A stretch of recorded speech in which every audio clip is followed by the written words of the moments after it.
Hi, I'm Michael Giblin, the creator of OrchestraExcerpts.com, and you know what I hate? Practicing.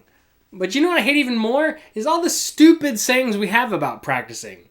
Well, practice makes perfect. No. Perfect practice makes perfect. Practice makes better. Stop. Well, you know how you get to Carnegie Hall. Practice. $2,025. That's all it takes. Seriously, go look it up. But practicing is actually something I'm passionate about because being a better practicer means being a better musician or a better anything. And a lot of well-intentioned people have talked a lot about deliberate practicing or focused practicing or mindful practicing. And these are all fine and dandy, but they don't really address what practicing really is and what good practicing is. I'm fine with mindful practicing or practicing deliberately, but they don't really ever get down to the core of what is practicing. So I'm going to talk to you today about the S.C.A.T method of practicing. And this isn't anything new. I'm not that smart. This was something that was drilled into me by my teacher, who got it from his teachers and their teachers before them.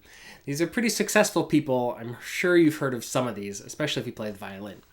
He called it the C.A.S.T method, which I never really liked because it either made me think of casting your line like fishing, and I don't really enjoy fishing, or made me think of a cast like when you break your arm and it always kind of smells bad, So I rearranged the letters. I call it the S.C.A.T method because it sounds a little funner. I think of the Jungle Book, like some Louis Armstrong, but it stands for the scientific, creative, artistic, and time spent with your instrument. Let's break that down.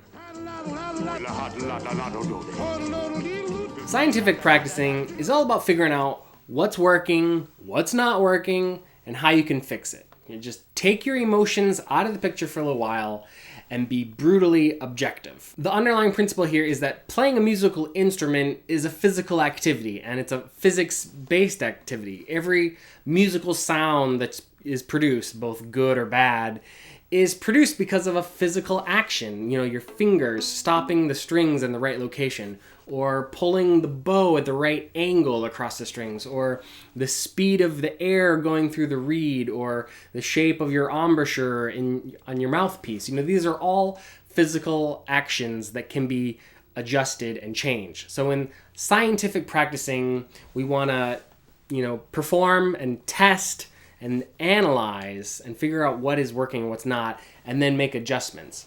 And actually, performance practice is basically in this category of scientific practicing, where we are performing and then analyzing a recording and making adjustments to see what worked or what didn't work.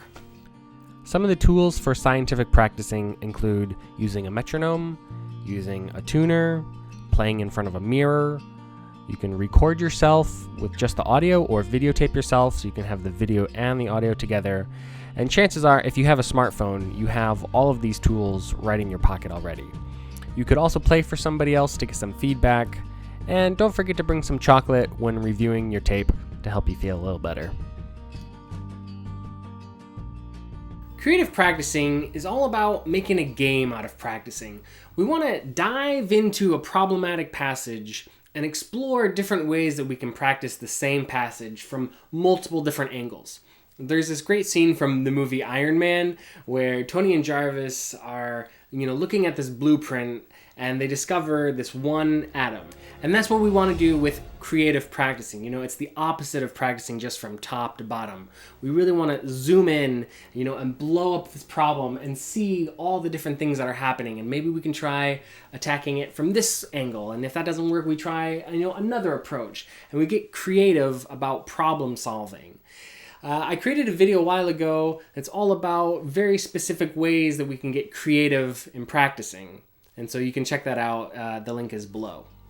Some tools for creative practicing include practicing with different rhythms, isolating your hands to focus on just one at a time, changing the bowings, changing the dynamics, practicing from the end towards the beginning, like backwards. Or I have a video with 17 practice tips just like these you can watch to go further in depth by clicking here or in the description box below. The A in S.C.A.T stands for artistic time spent with your instrument. And here is where we let our inner diva have control, or maybe your inner soloist, have control. You're allowed to play some longer passages, but this isn't performance practice, and it's also not just playing from top to bottom. You want to think of yourself as the artistic director of a large ensemble, or maybe like the musical director, because in artistic practicing, we're going to make artistic decisions or musical decisions. And, whether that relates to tempo or dynamics or shapes or phrasing, expression, all these sort of things that you want to decide is what happens in artistic practicing.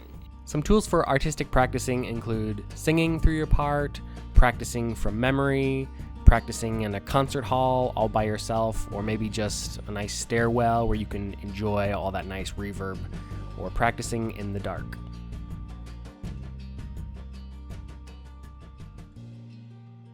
The T in S.C.A.T stands for time, and it's really connected to the first three letters as well, because it's scientific time and creative time and artistic time spent with your instrument. Because learning music just takes time, and it takes a while for it to sink in. There's no cramming in music. Even the most efficient practicers are spending 3 or 4 hours practicing every day. So don't let this one quadrant become more important than the other three, because just checking into a practice room at 8 a.m. and checking out at noon isn't really the point. Yes, probably 1 hour of super mindful and deliberate practice is better than 4 hours of super distracted practicing, but that doesn't mean that you should only practice 1 hour a day. And don't get me started about this Malcolm Gladwell 10,000 hour of practice thing to become a master, because it doesn't really say anything about the quality of practicing that you're doing. Some tools to use for this is I like to break it up in 45 minutes of practicing and 15 minutes of break. That's what I like, but maybe 20 minutes of practicing and a 10-minute break might be more realistic for younger students. You can set a timer for how long you plan to practice each piece. And when the timer goes off, you move on, because this forces you to be more focused about what you actually need to accomplish. And if you don't get everything fixed in that amount of time, you still need to move on, because maybe tomorrow you'll have learned your lesson and know that you need to be more focused. Just 1 hour every day is better than 5 hours in one day, because cramming in music doesn't really work. Well, that is the 4 pillars of good practicing. I call it the S.C.A.T method. If you'd like a PDF with all this information, as well as the 17 creative practice tips, you can purchase a PDF of that to keep it handy in the information box below. Again, I'm Michael Giblin. I do most of my work over at orchestraexcerpts.com, including I have a podcast where me and my friends talk about what being in the performing arts is really like. You can find the information for that in the box below. Other than that, thanks again for watching. Be well and practice well.